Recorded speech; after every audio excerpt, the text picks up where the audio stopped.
I am Ferdinand Marcos, and I am the President of the Republic of the Philippines. I stand today on behalf of 110 million Filipinos. Hello people and hello universe, it's me again guys. Ayan, shout out po sa mga kababayan natin, mga Pilipino sa buong daigdig, and especially the Marcos loyalists and supporters. But anyway guys, may upload video po tayo na kung saan ang Pangulo po guys ay bumabati ng maligayang Pasko sa inyong lahat mga kababayan. And of course guys, and Merry Christmas na rin sa inyo. Pakinggan nyo po ang kanyang pagbati sa mamamayang Pilipino. But syempre guys, don't forget to like, hit the button bell.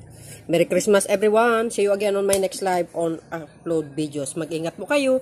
And God bless Philippines. Baboos!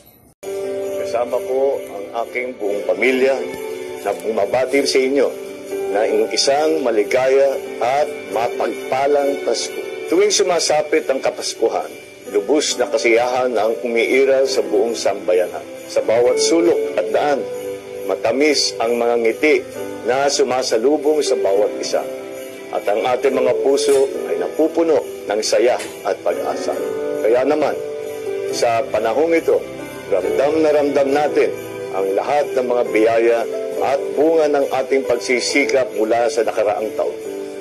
Lagi po tayong magpasalamat sa Poong May Kapal sa lahat ng kabutihan na ipinagkaloob sa atin.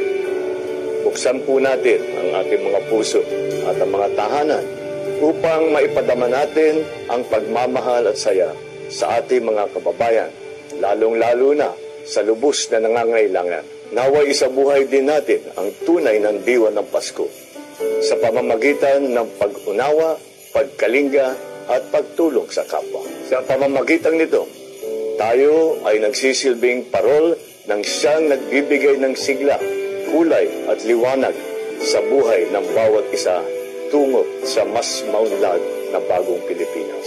Muli, isang maligayang Pasko po sa inyong lahat.